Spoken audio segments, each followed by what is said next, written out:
Kasi nandun yung take down note ko sa mga messages na ginagawa natin. Amen. So praise God. Hallelujah. Let's pray. Heavenly Father, we honor you. We magnify your name. We glorify your name, Father God. Sa mga oras na to, Ama, we thank you, Father, na ginather mo kami as one. Lord, open our heart, open our mind, open our soul, spirit, Father God, na mag-manifest, Panginoon, yung word mo through us, na maging buhay siya, Panginoon, as a living word, Father God, na maisabuhay namin, ma-practice namin siya, ma-put namin into practice every day, Father God. And we thank you, Father, sa forgiveness na patuloy mong ipinagkakaloob sa bawat isa sa amin, na matuto kami, Panginoon, na mag-surrender ng lahat ng bagay. Salamat, Lord, sa bawat pasasalamat ng mga kabataang ito na patuloy, Ama, nakikita, Panginoon, yung unti-unting pagbabago ng kanilang mga buhay, Ama. At Lord, nananampalataya kami na as we hear your word, Panginoon, na mapipild, Panginoon, ang aming mga puso, ang aming mga isip, Panginoon, ng pananampalataya, Ama, na inilalagay mo sa bawat isa sa amin na magbunga ito, Panginoon, na mapagtagumpayan namin dahil kami mananagumpay, Ama, katulad ng iyong bugtong na anak na si Jesucristo na nagsakripisyo sa krus ng Kalbaryo. Salamat, Lord, that you never change. Thank you, Father God, na malaya kaming makalapit lagi sa iyong paanan. Panginoon, malaya kami na humingi, malaya kaming humiling, malaya kami, Panginoon ko, na makatanggap, Ama, ng mga pagpapalang ipinagkaloob mo sa bawat isa sa amin. Patuloy mo, Panginoon ko, hawakan ang mga batang ito, Ama. Patuloy sila, Panginoon, na mapuspos ng iyong banal na Espiritu, Ama. Patuloy na tanggapin ang iyong Panginoong paghahari sa kanilang buhay, yung presence mo, Panginoon, na maranasan nila sa bawat araw.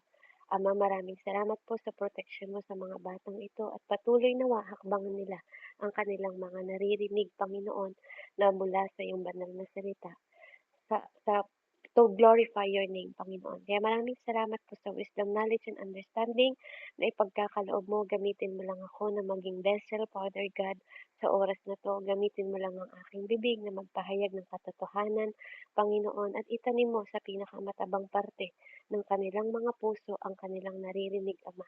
Marami pong salamat, O Diyos, sa kanilang mga buhay sa oras na to na pinili nila, Panginoon. Pwede silang maging busy sa maraming bagay. But Lord, I thank you sa kanilang mga buhay na pinili nila, Panginoon, na makinig ng iyong banal na salita. Kaya maraming salamat po, O Diyos. Patuloy na ikaw ang magpala sa kanilang buhay. At salamat sa katagumpayan ng gawaing ito sa pangalan ni Jesus na aming Diyos na buhay, sa ngalan ng Ama, ng Anak at ng Espiritu Santo. Amen and amen. So praise God. Sadako tayo sa ating topic. Amen. So ang topic natin, the Uncommon Life series pa rin, which is, inano ko to ng topic na the weight you don't have to carry. So ito yung mga kabigatan na hindi nyo kailangang buhatin. Amen? So, naranasan nyo na ba na magtrabaho sa mag-workout sa gym, 'di ba? Mag-practice kayo sa gym. Amen? So, yung mga klase ng mga training na binibuilt ninyo in simple principle sa buhay. Yung iba sa inyo siguro nagja-jogging kasi dahil doon, 'di ba, kapag kayo ay nag-gym or nagbi-build kayo ng mga muscles ninyo, you grow stronger by carrying weight, 'di ba? So, dahil sa pagbubuhat ninyo ng mga mabibigat, dahil sa pagja-jogging ninyo, andun kalakip yung mga sakripisyong ginagawa niyo, gusto mong pumayat, nag-exercise ka, 'di ba? May mga kabigatan, 'di ba? Yung mga binubuhat yung barbell, 'di ba? May bigat yung mga 'yan na puwersahan, 'di ba, na ginagawa ninyo. And if you ever been, 'di ba, sa sa mga katulad ng mga sports din, 'di ba? Andoon yung inyong mga sakripisyo na nag-spend kayo ng time. Purposely, intentionally, ganun yung ginagawa ninyo. Kaya nga sa gym yung dumbbell, yung barbell, 'di ba, yung mga plates na mga nilalagay nila sa bricks. Ito yung mga weight, ito yung mga kabigatan na visible sa mga mata ninyo. Nakikita ninyo na mabigat ito. Amen? You can see them. and you choose them. Hindi nyo lang nakikita yung dumbbell na yon, hindi nyo lang nakikita yung barbell na yon, o yung mga machine na ginagamit para makapag-exercise kayo. Nakikita nyo sila at pinipili nyo yung mga gamit na yun na gamitin ninyo para sa pag-ehersisyo ninyo.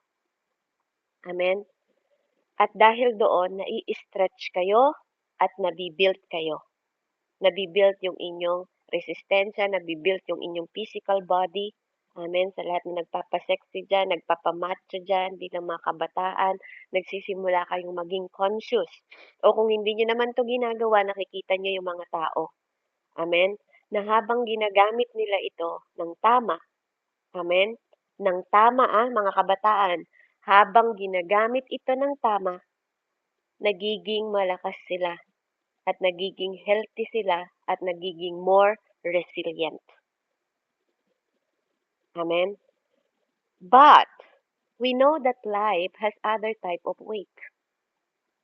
Ang buhay may iba't ibang klase din ng kabigatan. Katulad ng sabi ni Kuya JP kanina, di ba? Marami siyang mga homework, sabay-sabay yung kanyang ginagawang trabaho. Amen?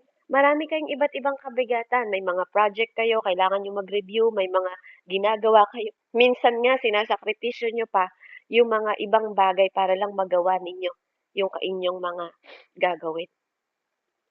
Amen? At meron ding invisible weight. May mga bagay din na hindi nakikita. May mga kabigatan din na hindi nakikita. May kabigatan na nakikita. Amen? At may mga kabigatan din na hindi nakikita.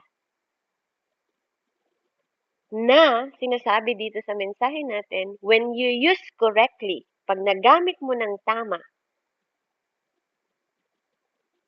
magiging stronger ka din, healthy, and more resilient. Amen? So that's the kind of weight where we meant to carry. Yun yung mga weight na pinipili natin na i-carry o dalhin. Yung weight ng responsibility, amen? Yung weight ng purpose, yung weight ng pag-ibig, yung weight ng leadership, even yung calling mo from God. Amen, may kabigatan ang lahat ng yan. Amen, maaring din nyo pa nararamdaman ngayon. Pero ang pagsunod sa Panginoon, may kabigatan. 'Di ba? Hindi siya ganun kadali. May mga bagay na tatanggalin ka, isasakripisyo ka para maging tama ang pagsunod mo. Kasi your life is not common na. Those are good weight. Mabuti 'yun. Yung natututo kang maging responsable. Natututo kang alam mo yung purpose mo, alam mo yung tamang pag-ibig. Kasi may maling pag-ibig din. Amen? Pag alam mong may girlfriend na 'yon, 'di ba, wag mo nang mahalin. Kasi maling pag-ibig na 'yon pag minahal mo pa. Pag nakikita ninyo yung may asawa na nagmamahal pa ng may asawa ulit, that's wrong. That is wrong. Amen? So, mahalaga na alam ninyo ang tama at mali kasi ito'y nagbibigay ng timbangan sa inyo para makita ang mabuti when you use it right. Sa mundong ito, you have to know when you use it right and when you use it wrong. Amen? So, ito yung mga responsibility, yung purpose mo, yung calling mo, yung leadership mo, yung pagmamahal ng tama. Amen? Those are the weight na mabuti. Nagbibigay yan ng strength to build you. Kahit pa may weight yan. May weight ang pagmamahal sa magulang. Amen? Pero kapag ginagawa mo yan ng tama, you grow, you build. Amen? Yung pagmamahal sa Diyos, may weight din yan. But you grow faithfully. Yung faithful growing weight is good. Pero there's another kind of weight then. And you know what? It's heavier. Mabigat ito. And even though you cannot see, kahit pa hindi niyo siya nakikita, it's a kind of weight that doesn't build muscle. Alam niyo yun? Hindi siya nakaka-build ng muscle, but it break your heart. Do you feel na minsan, di ba, sinaktan ka? Hindi naman nasasaktan yung mga muscle mo sa katawan, pero yung puso mo parang pinipiga. Kapag binigo ka ng kaibigan, kapag binitray ka, amen? Kapag niloko ka ng boyfriend mo, 'di ba? Puso mo'y nasasaktan pero kasama yung buong katawan mo na nanlalambot, na parang pinipiga, na nasa loob siya, nasa loob yung burden, yung heartbreak na yun. The kind of weight that doesn't strengthen your soul. Amen? Yung unti-unti ka nitong pinapahina at hindi mo namamalayan, nasosuffocate ka na. Pati pamilya mo nadadamay na, ayaw mo lumabas sa kwarto kasi heartbroken ka, naglalambot ka. Amen? Di ba, naramdaman niyo ba yon?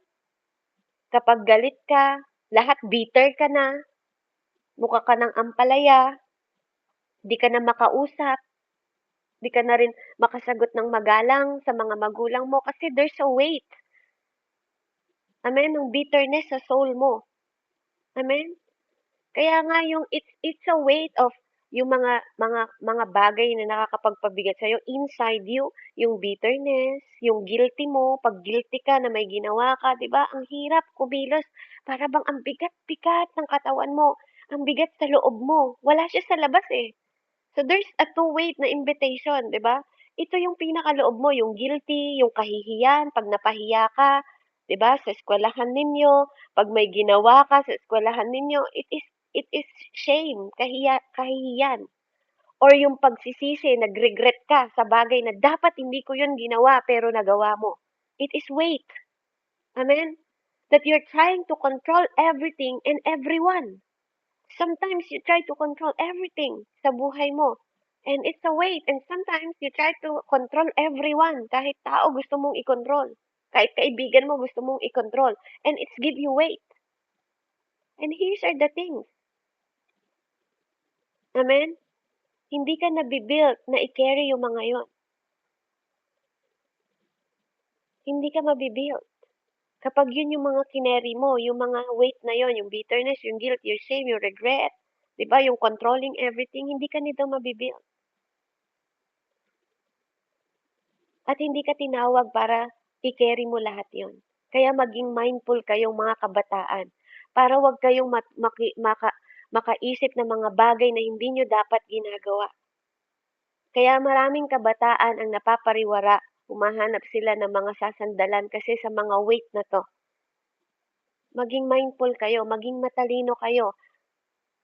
'Di ba? Be mindful of being unequally yoked.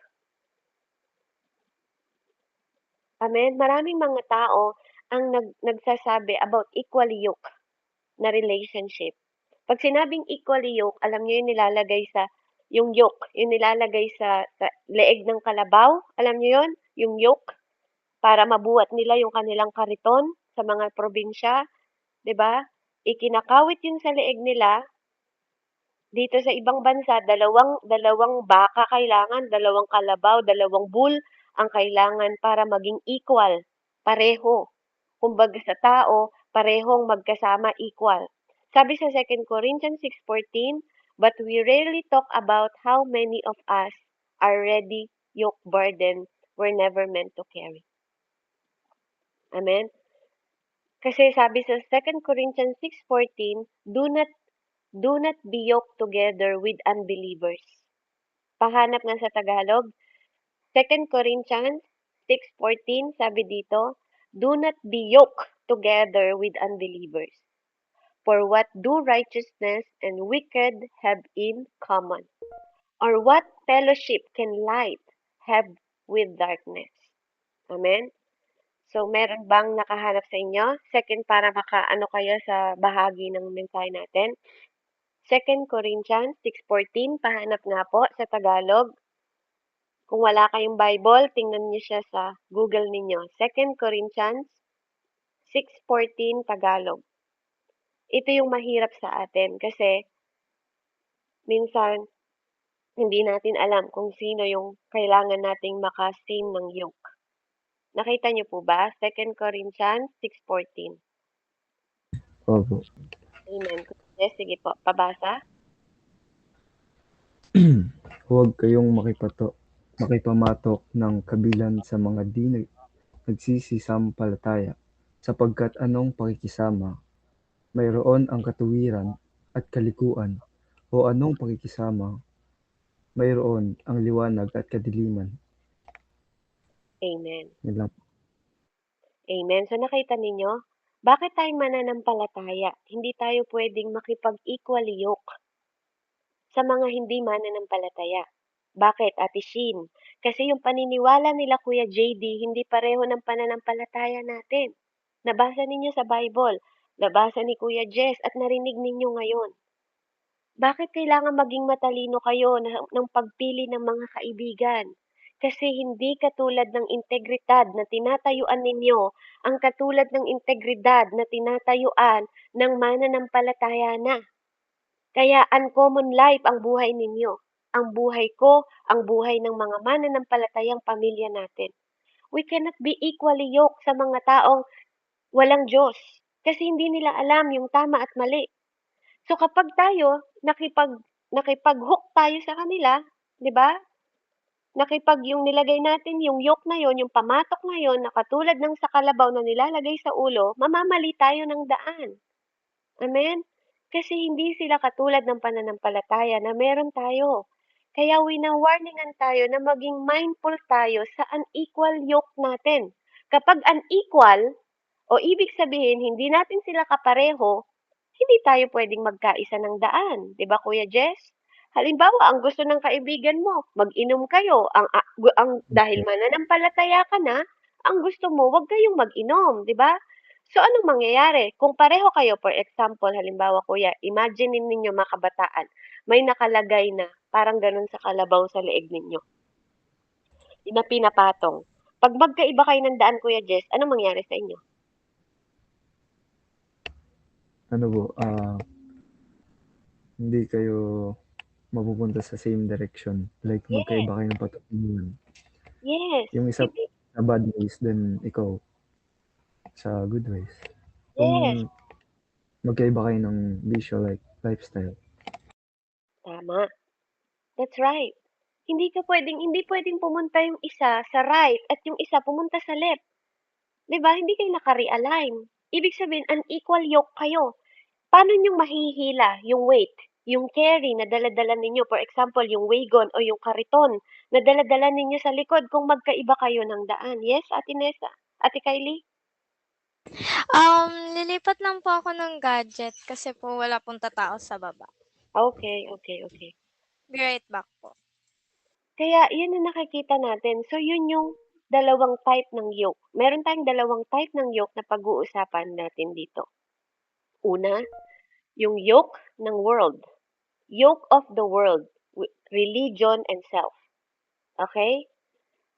Yung isang pamatok na ang nakapaloob doon is yung mga gawa ng mundo, relihiyon, at sa sarili. Amen? Mabigat to. Alam niyo kung bakit? Kapag nandito kayo sa yoke na to, napakabigat nito, ma-exhaust ka, maka-crush ka. Bakit? Kasi mabibuild ka from unrealistic expectation. Amen? Mapapaloob ka sa kahihiyan na cycle, sa trauma, sa people-pleasing, and perfectionism. Kasi ito yung daladala ng mga religion. Kailangan tama ka, tama ka, tama ka, tama ka, ganun. Nakokontrol ka nila na parang, amen, parang robot. Ito yung bagay, pag sinabi kasing religion, mga anak, yung spirit ng religion, ito yung nase-save ka kasi naging mabuti ka. You are trying harder. Parang ang sinasabi mo sa sarili mo, kailangan maging mabuti ako para maligtas ako, para mapunta ako sa langit. Mine-measure mo yung sarili mo, nakatingin ka sa sarili mo sa performance. Naintindihan ninyo? Hindi ka nakatingin sa finished work ni Jesus. Natatandaan niyo yung topic natin dati? Amen? Na we are saved, na-save tayo dahil sa sacrifice ni Jesus. Amen? Sa mga hindi nakarinig, na-save tayo mga anak, hindi sa ginawa natin, Kuya Jess, Ate Shin, Kylie, JD, Angel, even ako. Naligtas tayo, kaya tayo sumasamba kay Jesus Christ, kay Jesus alone. Naligtas tayo sa lahat ng sakripisyo na ginawa niya sa krus ng Kalbaryo. Sa dugo niya na naglinis ng kasalanan natin, kaya wala tayong kahihiyan. At dapat yun ang nakatatak sa utak ninyo, hindi sa mga mabubuti ninyong gawa kayo naligtas. Dahil sabi sa Bible, walang nakaabot sa kaluwalhatian ng Diyos. Amen?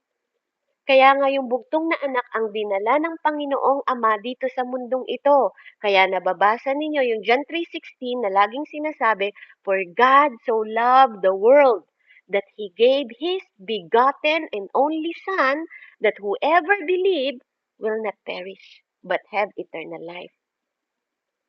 Yun yung pinakapuso ng Bible, mga anak. Hindi sa ginawa mo, Ate Angel, kahit paggaano ka kabuting tao, you cannot save your own self. You need Savior, and that is Jesus Christ. Tandaan nyo yan. Kaya napaka-religious ng isip na niligtas nyo yung sarili ninyo. Hindi kayo naliligtas dahil mabuti kayo. Naliligtas kayo dahil binabago tayo ng Panginoon araw-araw. Binago niya tayo, nilinis niya tayo, tinanggal niya yung kahihiyan, tinanggal niya yung kasalanan natin. Siya yung nagbayad. Yun ang totoo. It's all the finished work of Jesus Christ. Lagi niyong tatandaan yan. Amen? Kaya kayo nagiging mabuti at Kuya Jess kasi naintindihan mo yung kaligtasan mo. Kaya ka nagiging mabuti kasi alam mo na may mabuti kang Diyos na nagbabago sa'yo araw-araw. Kaya nababago yung ugali natin kasi binabago niya tayo.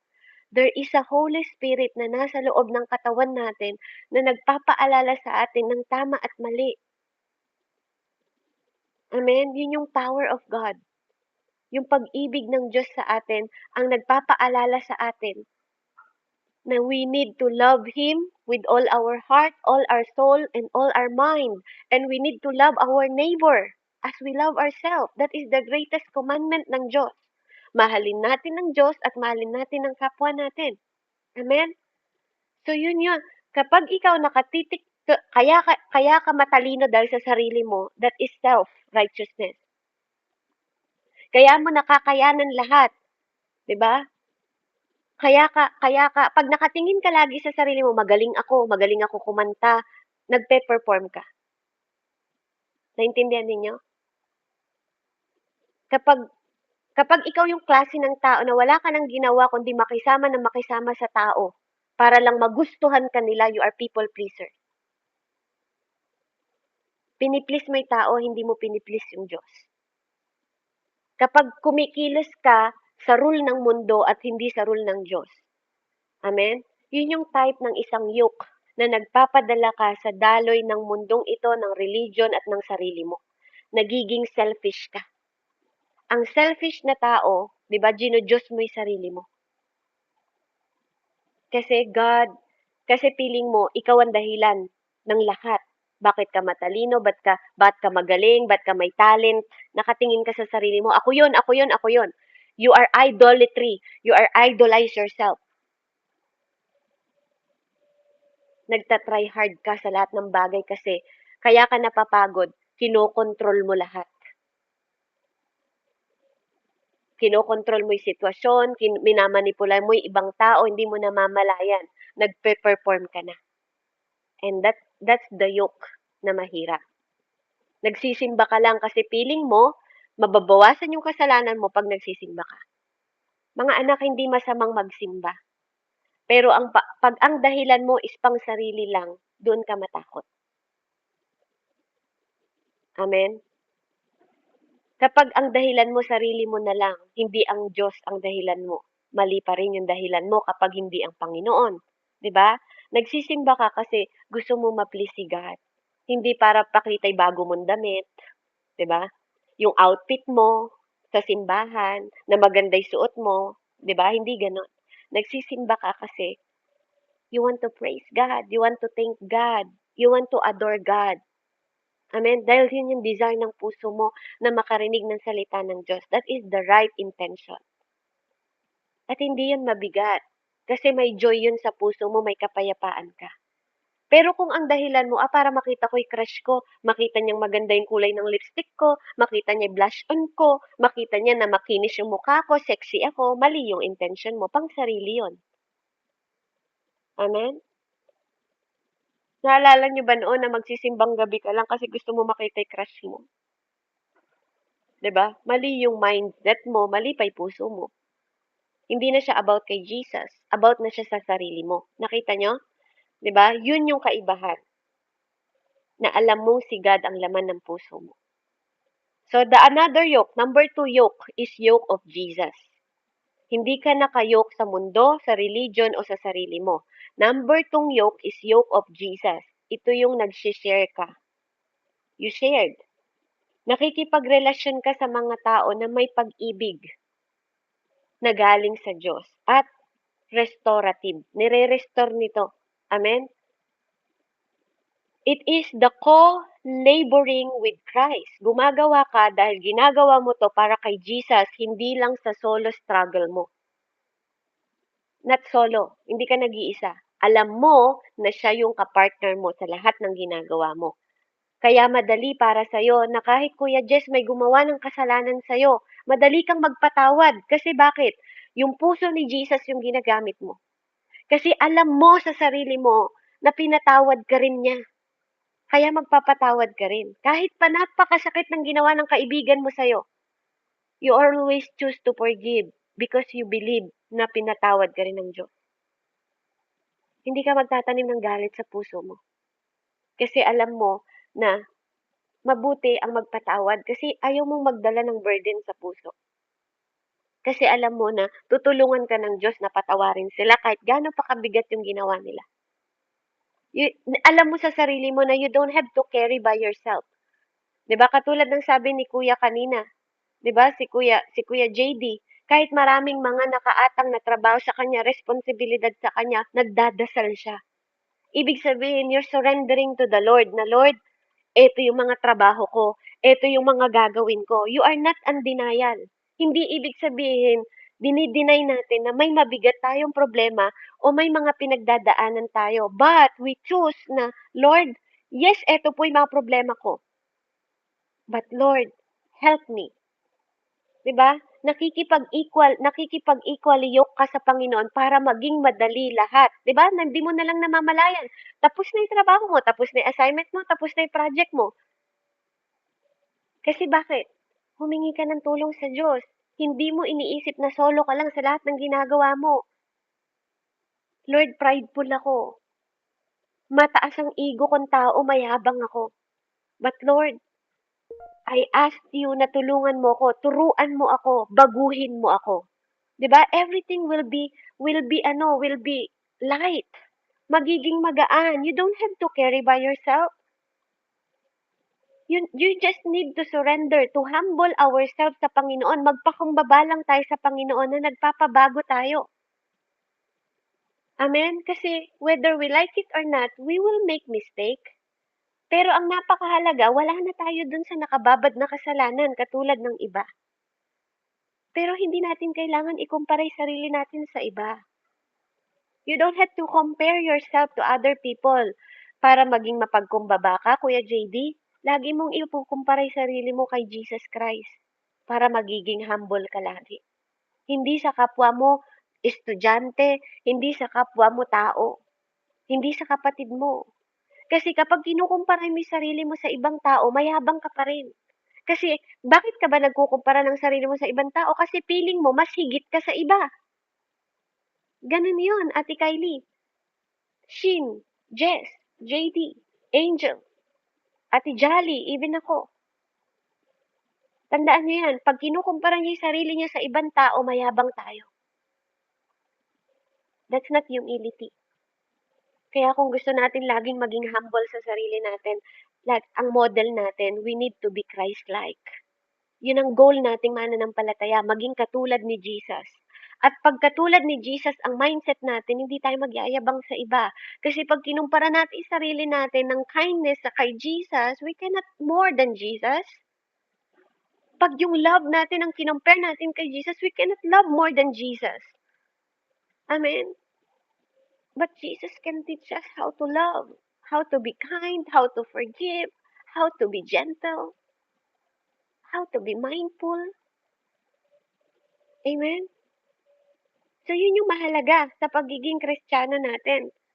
Tumatrabaho tayo na hindi natin carry lahat ng heaviness sa mundo, 'di ba?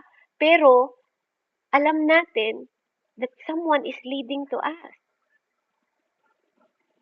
Hindi ka nagli-lead ng sarili mo. Dito yung daan ko, hindi. You ask Jesus, Jesus, lead me. 'Di ba? Hindi ka na katulad nung unang yoke, yung unang pinag-usapan natin na yoke na nasa world ka, nasa religion at nasa sarili mo. Ikaw ang bahalang mag-control. Dito ako, Panginoon, bahala na sila. 'Di ba? Sarili mo'y Diyos mo. Ikaw ang nagdidesisyon sa lahat. Pero itong yoke na to, sasabi mo, Lord, guide me. Bago ka palang pumunta, Lord, direct me. Bago ka palang, Lord, align me. Andun yung submission mo sa Diyos kasi alam mo na hindi ka nag-iisa. Dalawa kayong magka-partner. Amen? So, mahalaga na equal yung yoke nyo, hindi ka nandoon sa unequal yoke. Amen? Kaya kapag unequal yoke, it's not just about marriage. Hindi lang to parang kasal kayo na dapat iisa yung decision nyo. Amen? Kasi may mga tao na kahit kasal sila, sometimes, you can also be unequal yoke with. 'Di ba? Sometimes yung culture nagde-define sa success ng mga tao. 'Di ba? Yung kultura, yung way mo kung paano ka mamuhay, kung paano mo ginagawa yung iyong trabaho. 'Di ba? Minsan yung success mo, yung narating mo, ang yabang mo na dahil sa mga bagay na narating mo. 'Di ba? Yun yung kultura ng mga tao sa mundo. Depende sa narating mo pag doktor ka, 'di ba? Parang feeling mo ang taas-taas mo na sa iba kasi doktor ka eh. Hindi ka lang katulad ng mga nurses, ng mga ano, 'di ba? Mali 'yun na parang ang yabang natin sa harap. Minsan, bakit nagiging unequal yoke tayo? Kasi nagiging religion legalism tayo. Simba ka lang ng simba ng Sunday kasi yun na yung tradisyon. Kailangan magsimba ng Sunday. Pero hindi nababago yung ugali mo, yung puso mo, hindi ka nagkakaroon ng relasyon. Nagiging routine mo lang siya. Mali pa rin. Amen? Yung past na mistake ng other people sa'yo, nag-e-expect ka na mag-guilt sila. Amen? Mali yun. Mali yun. Kapag nagkamali yung mga tao sa'yo, ine-expect mo, mag-guilt din kayo sa ginawa niyo sa akin. Yung mind mo, nag-iisip ng ganon. Mali yun. Yung kahihiyan. Amen? Nandun ka nakayok sa kahihiyan, kaya ayaw mo nang lumabas kasi nakukulong ka sa kahihiyan. No. And isa pa, yung unforgiveness. Ayaw mo magpatawad. So when you're yoked to anything other than Jesus, you end up to dragging what you were meant to leave behind.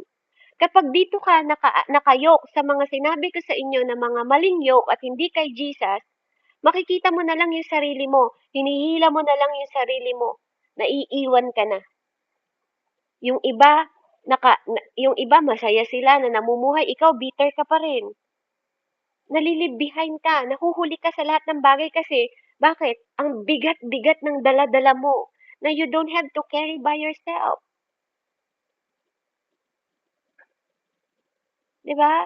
Kaya pinapaalala ko sa inyo mga anak, when you end up carrying weight, kapag kayo kine-carry nyo lahat ng bagay sa murang edad ninyo, kine-carry nyo yung kabigatan na hindi nyo naman kailangan buhatin. Amen? Gusto kong maalala ninyo itong Matthew 11:28-30. Amen? Pabasa nga po. Asa na si Kuya Jess? Nandito pa ba si Kuya Jess? Kuya Jess, pabasa nga po. Matthew 11:28 hanggang 30.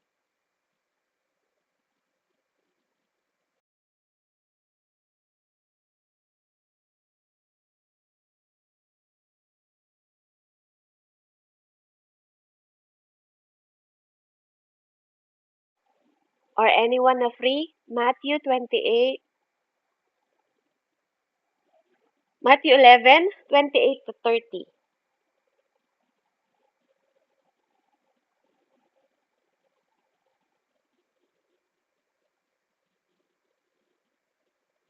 Anyone?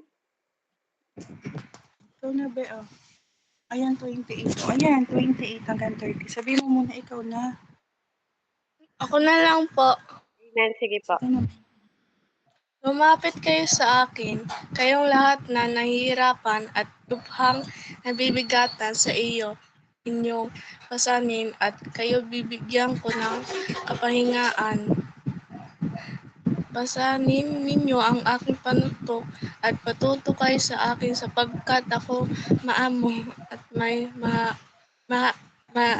babang loob, makakatagpo kayo sa akin ng kapahingahan.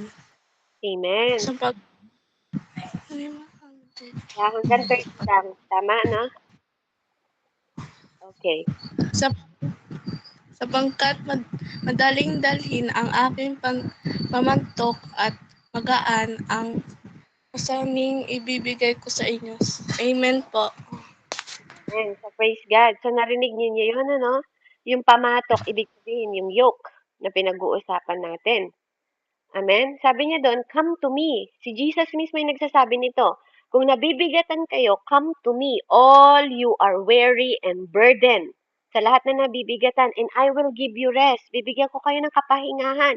Take my yoke, sabi niya, upon you and learn from me. So, ibig sabihin, may yoke si Jesus, di ba? Halika kayo dito, sabi niya sa atin. Matuto kayo sa akin. Hindi ka matuto sa mundong ito. Hindi ka matuto sa sarili mo. So God wants to guide us. Learn from me, sabi niya. Hindi sa sarili mong pangunawa, kundi sa Kanya. For I am gentle, sabi niya, gentle daw siya at mapagkumbabang puso. Humble, hindi mayabang na Diyos. And you will find rest for your soul. Makakatagpo ka ng kapahingahan sa ating mga kaluluwa, yung soul natin. For my yoke is easy and my burden is light. Sabi niya, yung pamatok ko, yung pamatok na pinag-uusapan natin, yung nilalagay sa leeg, di ba? Magaan daw at madali lang.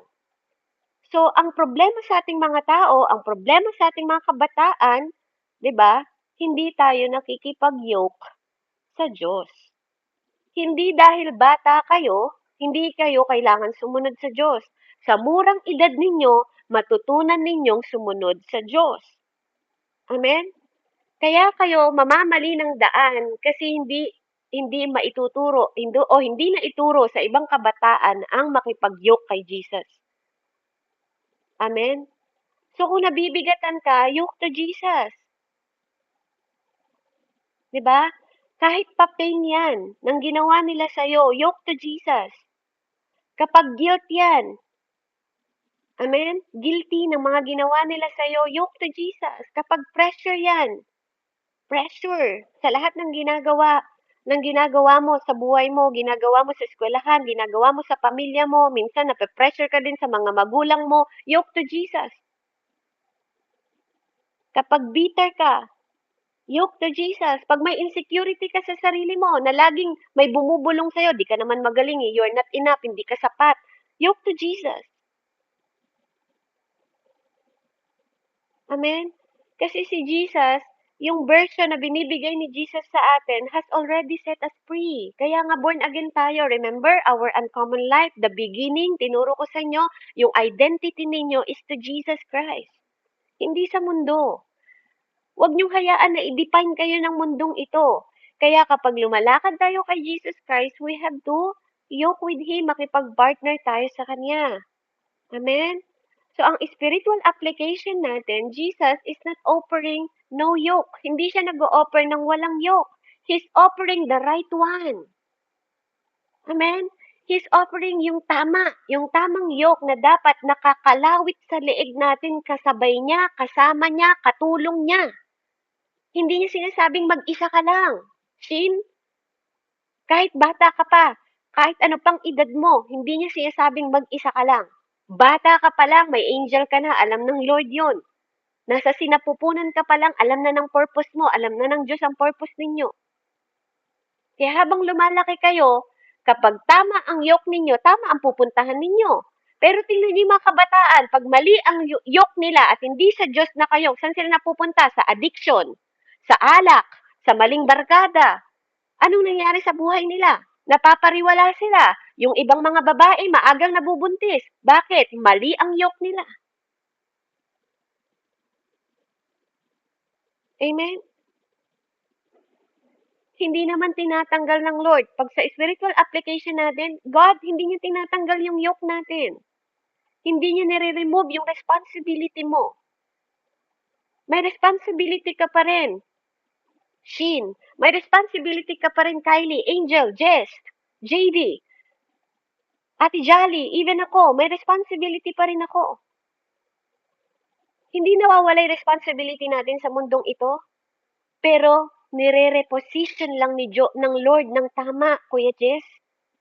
Katulad ng sabi mo kanina, pag hindi kayo magkasalangat kayo ng kasama mong yoke, hindi kayo magkakasundo. Kaya si God, nire-reposition niya lang. Hindi niya tinatanggal yung responsibility natin, but inaayos lang ng Diyos para maging tama tayo. Hindi siya nagdi-demand sa'yo ng more. Ini-invite ka lang niya na walk with me. Bawat step mo, walk with me, anak. Sa murang edad mo ngayon, sa kabataan mo, gusto ko, come to me, sabi niya, lakad tayo ng dalawa tayo, pareho tayo. Diba napaka-comfort, hindi niya ba nararamdaman niyo, napaka-peaceful pag si Jesus ang kasama nating naglalakad? Kasama natin tumutulong, pag si Jesus ang kasama mo, sa light kanya idadala, sa ilaw kanya, sa liwanag, sa katagumpayan, sa tamang direksyon ng buhay niya tayo dadalin, sa kapayapaan. Amen? Sa mundong ito, walang kapayapaan. Maniwala kayo, ang mundo natin, pagulo ng pagulo ng pagulo. Pero kapag nasa Diyos tayo, come to me, anak.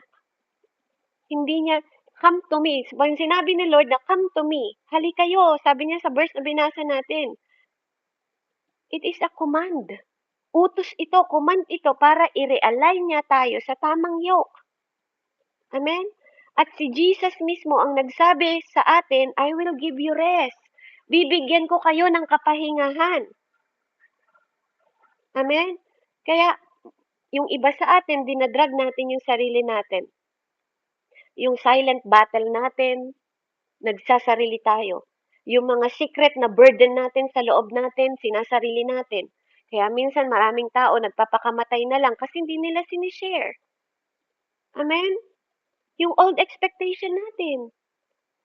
Kaya tayo nagkakaroon ng exhausting, yung exhaust na tayo, frustrated na tayo kasi yung soul natin unti-unting nakakrush nang di natin namamalayan. Amen? Iniisip mo lang is just life. Buhay lang naman to, wala kang pakialam sa buhay na to, binabawi mo yung buhay na hindi mo naman binigay. Diba? But Jesus say, that's not my yoke, anak. Hindi yun yung buhay na binibigay ko sa'yo. Hindi kabigatan ang binibigay ko sa'yo. He never asked you to carry alone. Hindi yung sinasabi sa'yo na nadalin mo yan mag-isa. Si Jesus is not just watching you from distance. Si Jesus, hinihintay ka niya. Na makita mo yung sarili mo na hindi mo kayang mag-isa, come. Gusto niya maging kapartner ka. Gusto niya maging together kayo. Lumakad kayong magkasama at i-offer niya yung grace niya sa'yo sa every step ng buhay mo. Yung biyaya at grasya ang gusto ng Panginoon na i-carry mo. Kaya take His yoke. Tanggapin mo yung yoke niya, yung pamatok niya. That's why He said sa Matthew 11:28, come to me all you who are weary and burdened. Lahat ng nabibigatan and I will give you rest. He didn't say try harder, Ate Kylie. Ang sinasabi niya sa'yo, carry it better. Nakasama siya. Nahihilahin niyo o itutulak niyo na magkasama. He said, come to me.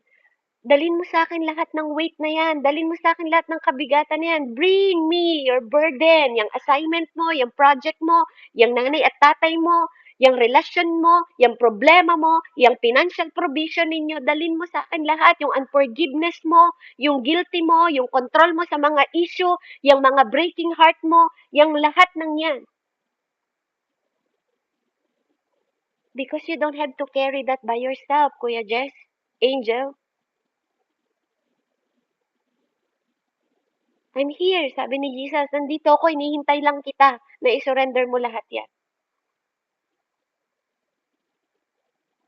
Dahil kung hindi, magre-remain tayo sa sitwasyon na naka-stuck tayo. Ligtas tayo, but we're stuck.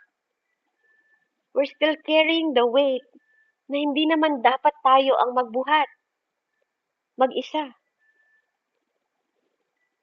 Yung mga offenses, yung mga kasalanan, bitterness, mga pagsisisi natin, mga guilty natin, mga baggage natin, yung mga kabigatan natin, you don't have to carry by yourself. The cross was not just Jesus died from sin.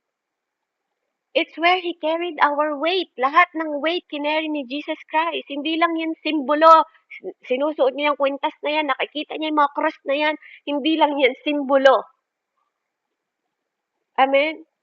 Yan ang nagpapaalala sa atin na lahat namatay si Jesus sa krus na yan dahil sa kasalanan natin, dahil sa kabigatan. So when we are accept the invitation from Jesus Christ to live uncommon life, it means that we begin the journey of walking in freedom. Ang gusto ng Diyos, lumakad tayo ng malaya. Malaya kayong lumakad, mga anak, sa mga problema kasi alam nyo na may katulong kayo. Sa kabigatan ng buhay kasi alam nyo may Diyos kayo. Nag-aaral kayo ng mabuti kasi alam mong tinutulungan ka ng Panginoon. Hindi ka nagyayabang pagkos inahambol mo yung sarili mo kasi alam mong malaya ka. Wala kang kahihiyan kasi alam mong pinatawad ka. Nagpapatawad ka kasi alam mong pinatawad ka rin ng Panginoon na yon. So wala kang kabigatan, wala kang bitterness o anger sa puso mo. Kaya yun yung mga minsan na one of the weight na kine-carry natin. Gusto ko maging specifically focus kayo today. Yung iba sa inyo may weight of unforgiveness. And it's hard. At alam ko, imposible to love people. At i-carry yung unforgiveness, napakabigat niyan sa puso. Pero I'm telling you, forgive. Okay? If you're yoked to it, madadrag ka nito. At mahuhuli ka, maleleft behind ka na hindi mo namamalayan. Kaya freedom is not just found to receiving forgiveness para mag-sustain tayo to giving it. Amen? Nagkakaroon tayo ng kalayaan kasi we found the receiving forgiveness. Kaya tayo nakakapag-sustain na magbigay din ng forgiveness. Kaya kapag we surrender, hindi natin kinikip to sa mga kamay natin, malaya tayo. Kahit ano pang mangyari. Amen? So number 1, dapat ma-learn ninyo na forgive others to live free. We cannot walk freedom while we're holding someone else in prison. Amen? So dapat maintindihan ninyo, hindi ka magiging malaya kung may mga tao kang hindi pinapalaya. You have to forgive. Unforgiveness is spiritual boarding. Ay, holding. Ito yung naghahawak sa'yo. Amen? Para ma-poison ka. Para magkaroon ka ng hatred. Kaya sinasabi sa'yo ni Jesus, He offered forgiveness. He command us to extend it to others. Yung unforgiveness, hindi ka nito mapoproteksyonan. Hindi nito mapoproteksyonan yung puso mo, mapopoison ka lang. Hindi to magbibigay ng justice sa'yo, kundi madedelay ka lang sa healing. Okay? So here's the dangerous part. Unforgiveness often feel justified. Even sa spiritual life ninyo. We're not the justice, okay?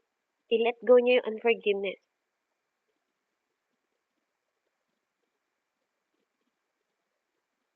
Amen? So when you say like, I'm just setting boundaries para lang magkaroon ka ng excuse, I'm protecting my peace, they don't deserve forgiveness. Yun yung sinasabi mo sa kanila. Amen? Forgive. You have to forgive. Amen? After you forgive them, yung totoong forgiveness, hindi yung may mga agenda ka or excuses. Forgive them. You can set boundaries, pero you have to forgive. Yung totoo, yung genuine na forgiveness. Okay? And one more thing, here's the truth. Unforgiveness is spiritually hoarding you. Kasi bakit? Nag-i-store ka ng pain. Naglalagay ka ng basement sa soul mo. Naglalagay ka ng garahe, parang garahe ng sasakyan, garahe ng unforgiveness sa puso mo. Amen? Na nagho-hope ka na magiging better ka, but no. Nagiging mold lang ito. Nagiging parang lumot lang ito sa pag-grow mo.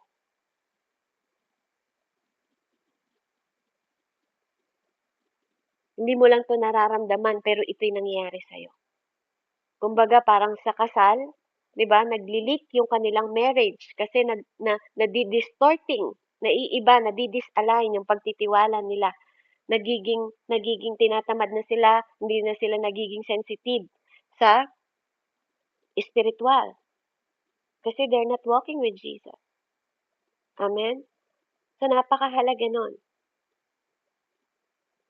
Amen. So I think hanggang doon na lang muna, ano, yung ating pag-aralan kasi mapapahaba pa ako. Maybe we can continue next week about it. Okay? So I hope and I pray kasi yung introduction pa lang it's way na. Amen. So yung point 1 natin is we need to forgive. Okay, napag-aralan natin yung dalawang klase ng yoke bago ako nagsimula sa first point natin. Now we have to forgive others to live free. Mahalaga na mag-forgive tayo ng others to live free. Amen? At mahalaga na alam ninyo kung anong tamang yoke para mag-carry kayo ng tamang yoke, para mag-carry kayo ng tamang direction, we have to yoke to Jesus. Hindi sa mundo, sa habit lang, sa culture ng mundong ito, amen, o sa tao, o sa sarili mo. Amen? So I think it is good enough for today na ma-remind ang bawat isa sa inyo. Amen? Na you don't have to carry yung mga weight. Ano man yung weight na kine-carry nyo ngayon, you don't have to carry by yourself. Learn to carry na kasama at kapartner ninyo si Jesus Christ. Kahit gaano kabigat. Amen? Kahit gaano kabigat mga anak, sa murang edad ninyo, learn to yoke with Jesus. Kahit anong pangarap ninyo. Kahit anong season ng buhay ninyo. Learn to carry na kasama si Jesus. Amen. Let's pray. Heavenly Father, we thank you. Thank you, Panginoon, sa message today. Thank you, Lord, sa mga aral na natutunan namin. Thank you sa reminder, Father God. And thank you for you are God na nag-guide, nagdadirect, nagli-lead sa bawat isa sa amin on how we reposition ourselves na hindi namin kailangan i-deny ang responsibility. But Lord, you reposition us. You redeem us, Panginoon. Tinatama mo lang yung position ng puso namin, ng isip namin, Panginoon, na matuto kaming magpalid sa'yo. Kumilos na kasama ka, magtrabaho ng kasama ka, Panginoon. At Lord, at kalayaan, Panginoon, na maramdaman namin na hindi kami makulong sa bondage sa mundong ito ng mga guiltiness, ng bitterness, Panginoon, ng kahihiyan. Bagkos matuto kaming maging malaya dahil sa'yo, malaya kami. Dahil sa cross, Panginoon, binayaran mo ang aming kasalanan, not the guilt, not the shame, but freedom. Kaya Panginoon, maraming salamat po, Ama, sa araw na to. Sa pangalan ni Jesus, Amen and Amen. Praise Jesus. Ayan. So, let's go to the insight about our topic. Anyone else na may natutunan? You can take one thing na Yes, Ate Angel? Ano po, with God all things are possible. So, wag po tayo wag po tayo magtanim ng sama ng loob. Like, sabihin po natin yung mga saloobin po natin or yung mga burden natin na kine-carry or kahit ano pa man po yan, kahit yung mga galit natin. Ayan po, dapat po sasabihin po natin sa Lord para matuto po tayong mag-forgive ng mga others. Ganun po. Amen. Praise God, Ate Angel. Shin, Kylie, JD, Jess. Ano yung na-capture ninyo na tumatak sa isip at puso ninyo today? Sige, JD. Okay po. Pag sumusunod po tayo sa Panginoon, may mga bagay na hindi natin inaasahan dahil sinusubukan po tayo ng Panginoon kung ano po kung tunay ba yung pagmamahal at pananampalataya natin sa kanya. At yung mga pagsubok at bigat na yon yung nagpapatibay at daan upang lumaya at maging maginhawa tayong mamuhay ng mananampalataya at may pagbabago ng landas. Yun lang po. Ay Sis Beb, po kasama ko din po si Ate Erica. Baka pwedeng mag-speak din si Ate Erica. Ate Erica? Sige po. Natutunan ko po ngayon na hindi lahat ng bigat na mayroon tayo sa buhay natin ay kailangan nating pasanin ng tayo lang. Ang pagtatanim po ng sama ng loob o kapaitan sa puso ay hindi makakatulong sa ating pag-grow. Sa halip po, kapag hinayaan po natin gamitin ng Diyos ang mga pagsubok natin sa tamang paraan, ang bawat bigat na ating dinadala po ay magiging dahilan upang mas tumibay ang ating pananampalataya at pagkatao po natin. Ang lesson po na ito natin ngayon ay nagpapaalala po sa akin na ipagkatiwala kay Jesus ang aking mga pasanin, iwasan po ang aking mga kapaitan at hayaan ang bawat pagsubok na maging daan upang ako'y lalong lumago po sa pananampalataya at namuhay ng ayon sa kagustuhan ng Diyos. Yun lamang po. Amen po. Amen. Praise the Lord. Nababless naman ako sa mga insight ninyo. From Ate Angel to Kuya JD to Ate. Amen. So anyone? Ate Shin?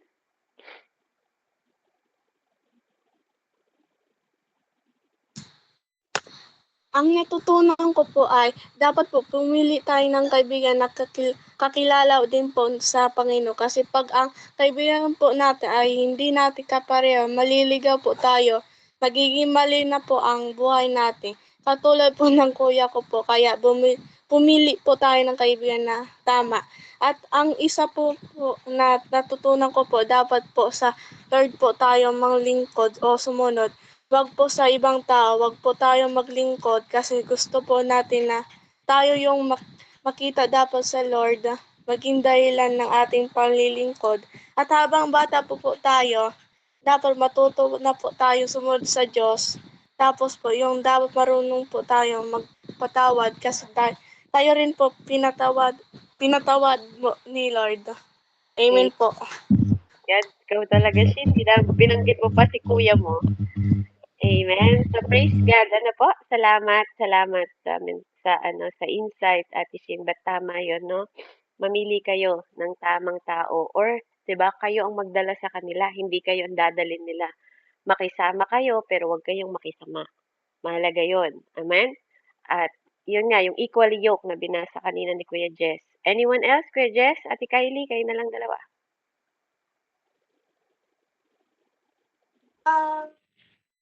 For me po, I'd say yung mga insights ko po or something I've learned about yung diniscuss natin today is that, gaya po ng sabi niyo po kanina is that pumili po tayo ng mga magiging kaibigan natin or mga magiging kasama po natin for all of our life. Kasi po, kung hindi po natin sila, like, hindi po same beliefs, magkakaroon po ng conflict or magkakaroon po ng away-away kapag nagkaroon po ng halimbawa ng disagreement sa mga opinions. Tsaka dapat po dalhin po natin yung, mga kaibigan natin, para po mas matutunan pa po nila yung more about God, yun lang po. Amen. Praise God. Glory to God. Ate Kuya Jess? Hello po. So, based po dun sa binasa ko din kanina, 2 Corinthians chapter 6 verse 14. We need to choose the right path para po hindi tayo mapunta sa mga maling bagay like gawain. We need to choose the right people na sasama natin para hindi po tayo makagawa ng masamang bagay. Hindi po makakasama yung kaliwanagan sa kadiliman. Yun lang po. Amen. That's right. Hindi pwedeng magkasama ang darkness and light. Hindi pwede 'yun. Hindi ka pwedeng gumagawa ng masama at the same time gumagawa ka ng mabuti. That's very wrong na katwiran, okay? So I'm glad, 'di ba? I'm glad that you're listening. And I'm so happy kasi nakapokus kayo. Kaya remember, your life is not uncommon. So you don't have to carry the weight by yourself. Lahat natututunan ninyo ngayon na maging foundation si Jesus Christ. He is the only way, the truth, and the life. Tandaan niyo yan. Kaya lahat ng bagay, anuman sa murang edad ninyo, 'di ba? Learn to focus na magpa-guide, magpa-direct, magpa-lead sa Panginoon. Kahit anong ginagawa ninyo at kahit anong maging katagumpayan ninyo sa buhay ninyo, it's all glory to God. Not myself. I. Hindi ikaw. Sometimes we think na yung mga tao is they are idolatry kasi sumasamba sila sa mga Diyos-Diyosan. No. Kapag naka-self-centered ka na, sumasamba ka sa sarili mo. Kapag ang tingin mo dahil sa akin kaya ganyan, 'di ba? Dahil sa akin, this is not performance basis. This is not performance. When we follow Jesus, it's only God perform to you. Amen? Siya yung leading mo, siya yung way mo. Para di ka maligaw, one way lang tayo. Si Jesus lang. Okay? Kaya I'm so glad na one day, 'di ba, yung natutunan nyo dito, maituro nyo din sa iba. Don't keep silent. Pag nga mga, 'di ba, sorry sa word, pag nga tayo, 'di ba noon, ang dami-dami nating kabulastugan. Yes, Kuya JD, may ihahabol ka ba? Nag-raise ka ng hand? Or na mali lang ng puso? Pag meron tayong mga kayabangan, 'di ba? We are keep speaking, 'di ba? Pag about sa God din, no, learn to speak. Huwag niyong isip yung mouth ninyo sa mga mabubuting bagay na tinuro ng Diyos sa inyo. Maging influencer din kayo. Huwag kayong katulad ng mga vlogger lang na puro kalokohan ang ginagawa nila, 'di ba? Maging influencer din kayo ni Jesus sa mundong ito. Remember, your life is not uncommon. Your life is not common. You have uncommon life na magi-spread kayo ng light sa mundong ito. Amen? Kahit pa kabataan kayo. Kaya when you read Bible, makikita nyo, Timothy is a child, Jeremiah is a child. Diba? They are kids, they are teenager na naghayag ng salita ng Diyos.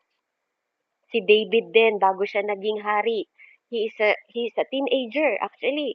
He is only, kung di ako nagkakamali, 15 years old lang siya nung nakipaglaban bago siya naging king. Okay? So, huwag niyong mamaliitin yung sarili ninyo dahil bata kayo. You can influence the other kabataan. Amen? So, praise Jesus for that. Open niyo na ang camera ninyo. Ikat ko na yung ano natin. Praise Jesus. Salamat sa Lord.